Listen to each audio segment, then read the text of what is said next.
Oi pessoal, tudo bem com vocês? Bom, como vocês viram pelo título e tudo mais, hoje a gente vai conversar um pouquinho sobre a Submissão do Michel Houellebecq. Esse livro aqui foi publicado em 2015 e eu já estava com vontade de ler fazia um tempo, mas enfim, acabei pegando ele para ler agora. Esse livro recebeu esse título, digamos assim, de o livro mais polêmico do ano de 2015, no caso. Porque ele foi publicado, ele já tinha sido escrito, estava para ser publicado bem na época dos ataques a Charlie Hebdo, né, a revista onde os grupos terroristas muçulmanos acabaram matando com metralhadora, se eu não me engano, alguns jornalistas que faziam charges e coisas assim sobre muçulmanos, sobre o islamismo, enfim. E esse livro aqui fala muito sobre essa tensão do Islã com a Europa, digamos assim, com a França especificamente, né? Mas eu acho que a gente pode até ver ecos dele em outros lugares. Lembrando que esse aqui é um livro de ficção em que o Houellebecq pega essa tensão que existe hoje e leva ela a consequências maiores, tentando pensar o que pode acontecer disso, né? Quase uma maneira de digerir o que está acontecendo para tentar entender o que pode acontecer no futuro. O livro se passa principalmente em 2022 e nesse ano, então, é o ano que a França ganha um presidente muçulmano chamado Mohamed Ben Abed, da Fraternidade Muçulmana. Então, enfim, é ele tentando criar esse mundo em que a França tem um presidente muçulmano e se torna um país islâmico e tudo mais. Nesse sentido, eu acho a capa bem interessante, eu acho essa capa brasileira, achei que ficou lindíssima. E o título também é muito interessante, porque a palavra islamismo significa submissão. E aqui a submissão está muito atrelada a vários momentos do livro, né? A ideia de submissão aparece em vários momentos, o que eu acho uma construção interessante nesse aspecto. Tanto em relação ao personagem principal e o jeito que ele vê as mulheres, tanto ao próprio islamismo e como ele vê que as pessoas devem lidar com o islamismo e tudo mais. Bom, falando um pouco sobre o personagem principal, a gente acompanha esse livro pelo ponto de vista do François. Ele é um acadêmico desse tipo que entra na faculdade e não sai nunca mais, então entra, faz a graduação, a pós-graduação, termina o doutorado, entra como professor assistente, vira professor e continua na universidade para todo sempre. Ele estuda literatura e ele é meio, talvez, apático, mediano. Ele não tem uma opinião muito formada sobre a política, ele não acompanha muito a política, ele não vai em movimentos, no fundo, ele tá nem aí pro que tá acontecendo fora do mundo, desde que ele tem uma mina pra pegar e os trecos pra estudar, ele tá feliz, mais ou menos é isso. E de repente ele começa a ver essas mudanças acontecendo aos poucos e começa, de certa forma, a se preocupar, então começa a conversar com algumas pessoas do círculo dele sobre esses temas, começa a acompanhar um pouco mais a mídia, ler sobre isso. E começa então a se dar conta dessas mudanças conforme a política vai andando e se encaminhando então para a eleição do presidente muçulmano.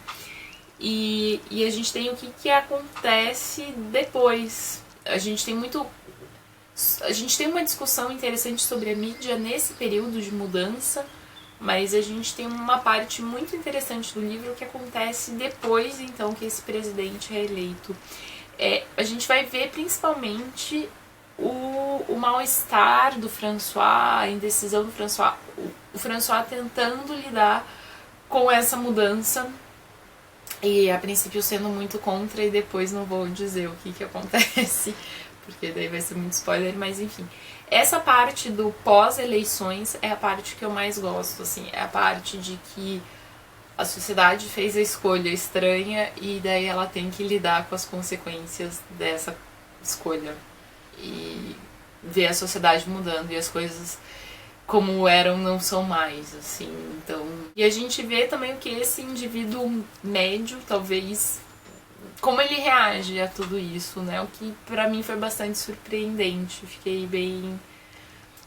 Pra mim, essa segunda parte é a melhor parte do livro. Não tanto sobre como aconteceu a mudança, mas o que acontece depois da mudança. Uma coisa que aparece aqui atrás e que eu achei interessante é comparado a 1984, de George Orwell, e A Admirável Mundo Novo, de Aldous Huxley, Submissão é uma sátira precisa e devastadora sobre os valores da nossa sociedade. Eu não sei exatamente quem fez essa comparação, mas eu acho que faz algum sentido. Porque no fundo o que esse livro faz é pegar uma tensão que já existe na nossa sociedade e colocá-la às últimas consequências. E eu acho que isso é uma coisa que o 1984 faz, por exemplo, que é pegar essa ideia da tecnologia e da vigilância e elevá-la às últimas consequências.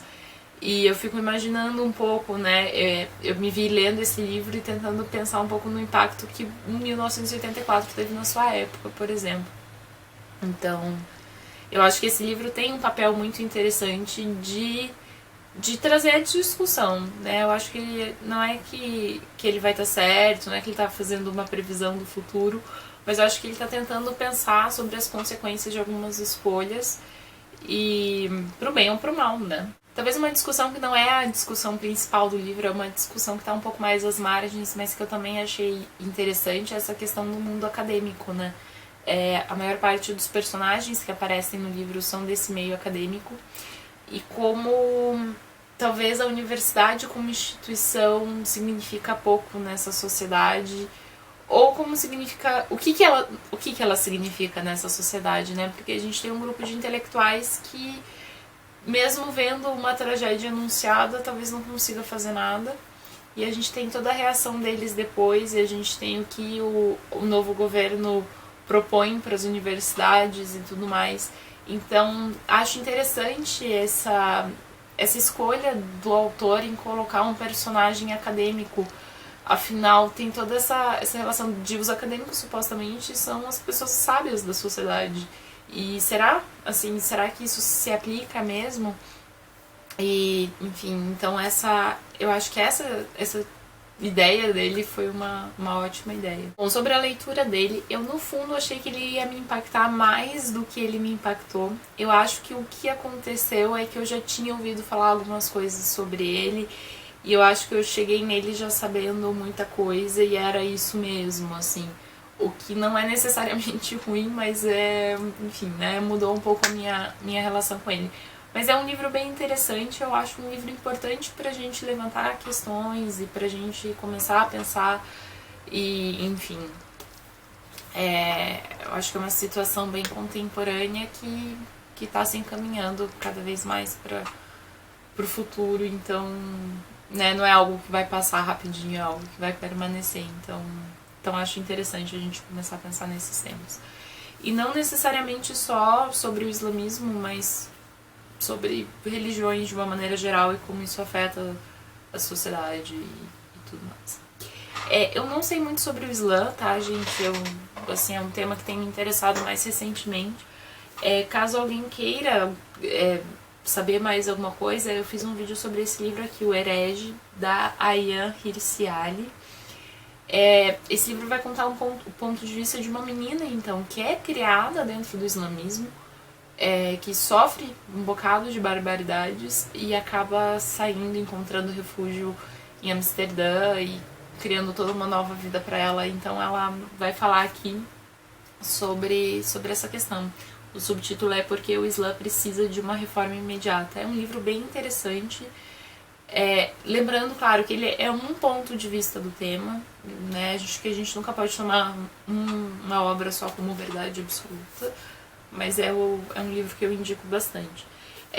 E também, mudando um pouco de assunto, mas eu já li outro livro do Huckleberry que se chama O Mapa e o Território. Tem vídeo aqui no canal, um dos primeiros vídeos que eu fiz pro canal, diga-se de passagem, bem antigo.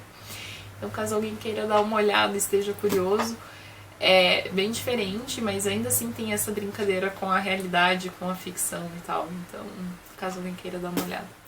E bom, caso alguém já tenha lido, me avisa o que vocês acharam nos comentários. Espero que vocês tenham gostado do vídeo. Até mais. Tchau, tchau.